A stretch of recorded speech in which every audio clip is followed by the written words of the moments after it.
Do you want to remove your green screen just like this in 40 seconds? You're in the right place. This is how you can remove green screen from DaVinci Resolve 18.6. First of all, make sure you got the footage which you wish to remove the green screen from.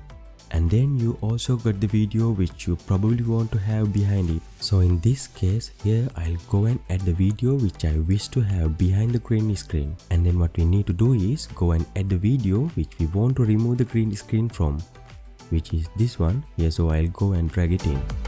So now that I've already added a video to my timeline that I want to remove the green screen on, highlight the footage which is having the background, go to effects library, click on the effects and then select off on effects, and in the search bar type in 3D, then hold it and drag it over to your green screen footage. And once a 3D is applied to your footage, highlight the green screen footage again, click on this icon right here, select off on effects overlay, and lastly on your screen preview you can just draw a line over that screen element and it will be perfectly removed.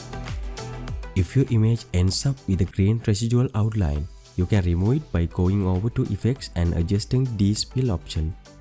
Now free to add your own video to replace the green screen we just removed. Thank you for watching. If you found this tutorial helpful, don't forget to like, share and subscribe for more tips and tricks. Happy editing!